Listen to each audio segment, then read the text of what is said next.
Kerajaan Pajajaran diyakini hilang atau moksa bersama Prabu Siliwangi.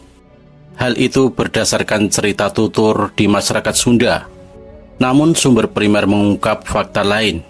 Salah satunya kisah itu disampaikan lewat Uga Wangsit Siliwangi. Melalui Uga Wangsit Siliwangi tersebut, Sri Baduga Maharaja mengeluarkan wangsit bahwa kerajaan Pajajaran akan hilang begitu saja dan tidak akan pernah ditemukan. Wangsit itu juga menyebutkan bahwa kerajaan Pajajaran yang hilang bisa saja ditemukan, tetapi mencarinya harus berlandaskan ilmu pengetahuan.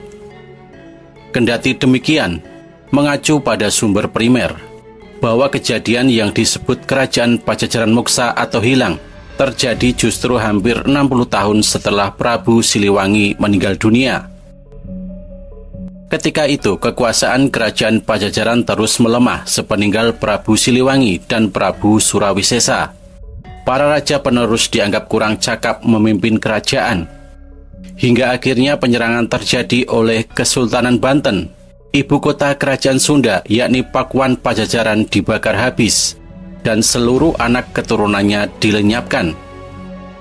Inilah yang menyebabkan kerajaan tersebut tidak banyak ditemukan peninggalannya.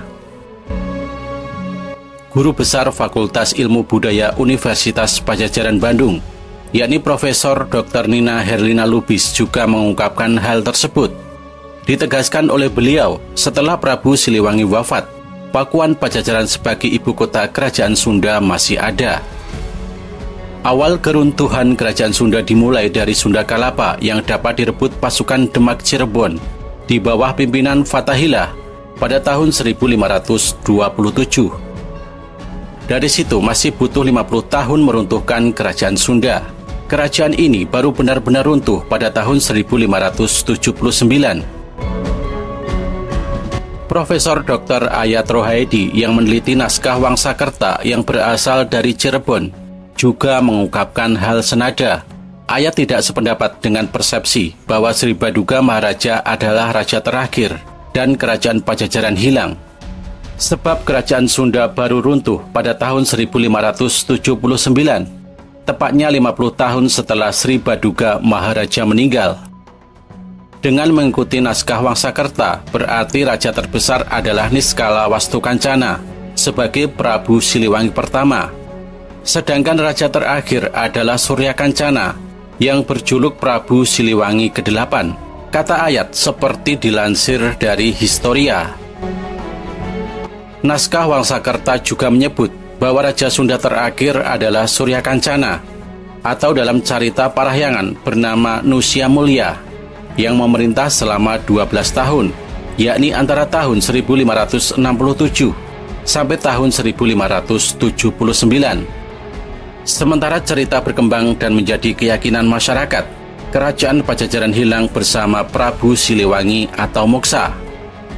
Pesan terakhir Prabu Siliwangi kepada pengikutnya diyakini sebagai pertanda Sri Baduga Maharaja ngahyang atau menghilang bersama kerajaannya ke alam gaib. Pesan yang disebut Wangsit Siliwangi itu menyatakan bahwa kerajaan Pajajaran menghilang dari dunia fana dan tidak akan pernah ditemukan.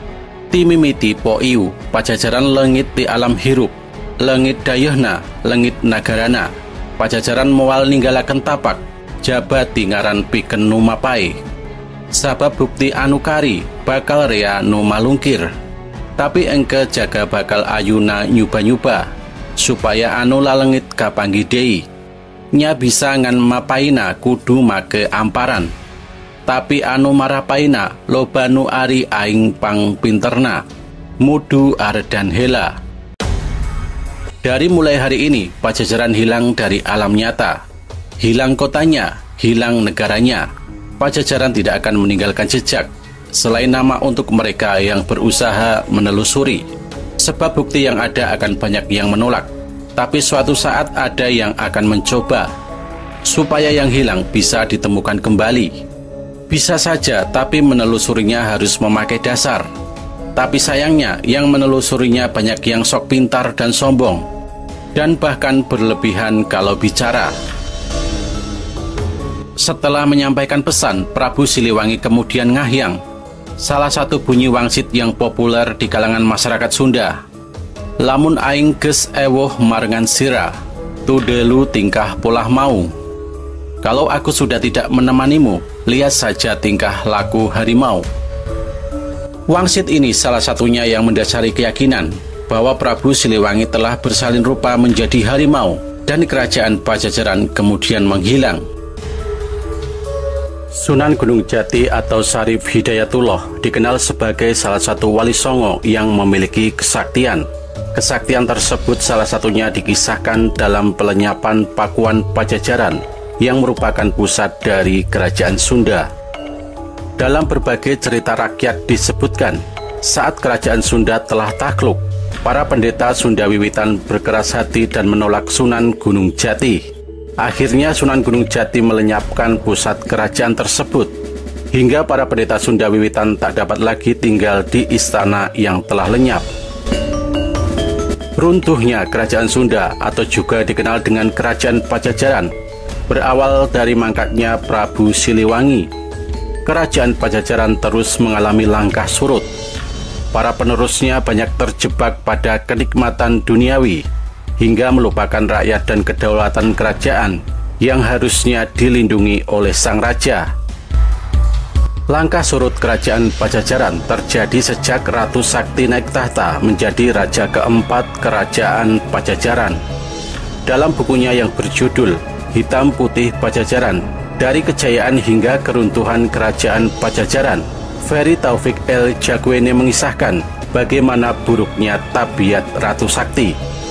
Sejak Ratu Sakti naik tahta, dalam bukunya Ferry menyebutkan kerajaan Pajajaran ditimpa masalah yang kompleks.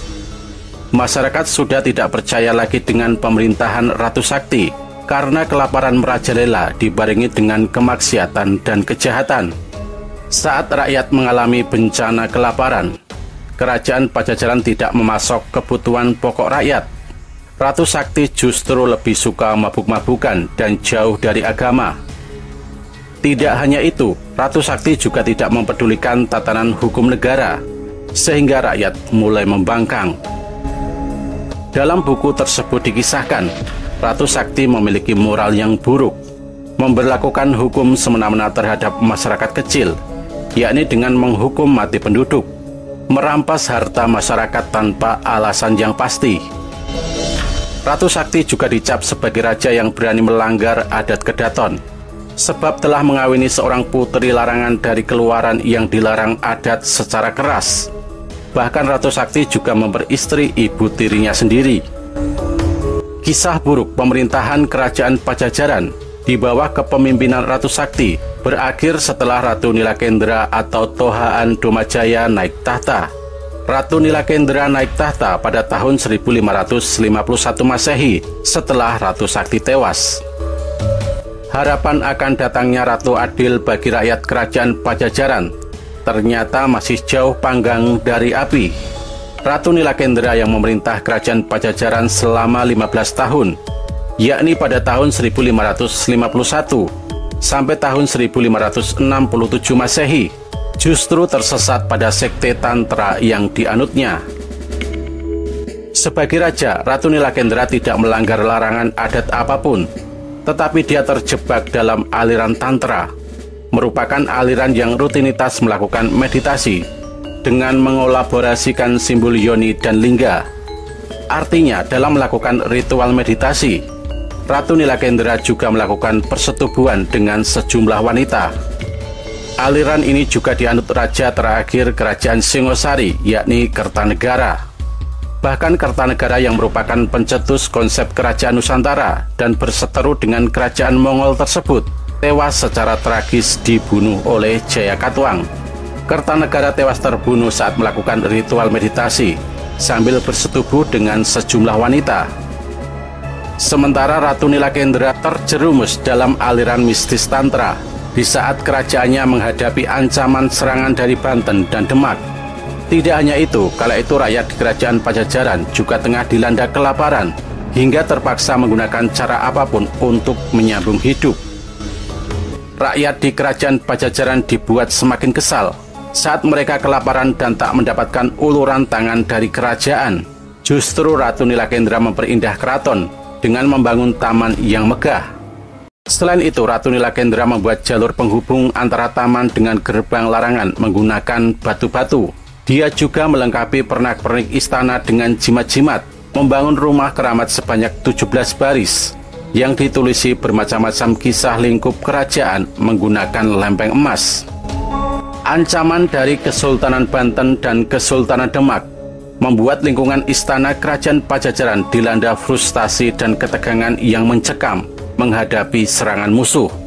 Kondisi ini membuat raja beserta para pembesarnya memperdalam aliran keagamaan Tantra. Perselisihan antara kerajaan Pajajaran dengan Kesultanan Banten dipicu oleh masalah perbatasan antara kerajaan. Masalah penentuan batas kerajaan tersebut akhirnya memicu perang besar antara kerajaan Pajajaran dengan Kesultanan Demak. Anehnya, sebagai penganut ajaran Tantra, Ratu Nilakendra membuat bendera keramat untuk melawan pasukan musuh. Bendera ini diandalkannya untuk mengusir musuh.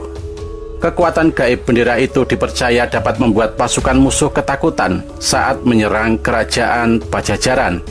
Kenyataannya, pasukan Kesultanan Banten tidak pernah merasa takut dengan bendera keramat tersebut. Hingga akhirnya pasukan Ratu Nilakendra berhasil dikalahkan dan melarikan diri meninggalkan istana kerajaan Pajajaran. Pasukan Kesultanan Banten yang dipimpin putra mahkota Maulana Yusuf dapat menyerang hingga ke pusat kota kerajaan Pajajaran. Saat Ratu Nilakendra melarikan diri, nasib kerajaan Pajajaran sepenuhnya diserahkan kepada penduduk Pajajaran serta prajurit yang tinggal di keraton. Meski telah ditinggalkan oleh rajanya yang melarikan diri ke pedalaman Sunda, Pakuan Pajajaran masih sulit ditaklukkan oleh pasukan Kesultanan Banten. Bahkan butuh waktu kurang lebih hingga 12 tahun lamanya bagi Kesultanan Banten untuk menaklukkan kerajaan Pajajaran. Menurut carita para hiangan, Ratu Nilakendra tercatat sebagai raja yang ngawur dalam memimpin kerajaan Pajajaran. Selama perang besar melawan Kesultanan Banten, Ratu Nilakendra justru hanya mengandalkan jimat-jimat yang dibuatnya. Sementara teknik perang dan strategi pertempuran tidak pernah diasah. Kengawuran tersebut akhirnya terbayar tuntas dengan kekalahan. Pasukan Kesultanan Banten mampu merebut istana kerajaan yang dahulu dibangga-banggakan dan dipercaya sebagai tolak balak atas musuh-musuh kerajaan Banten. Kenyataannya, istana kerajaan itu tidak berfungsi apa-apa saat serangan musuh datang. Ratu Nilakendra akhirnya wafat dalam pelariannya pada tahun 1567 Masehi.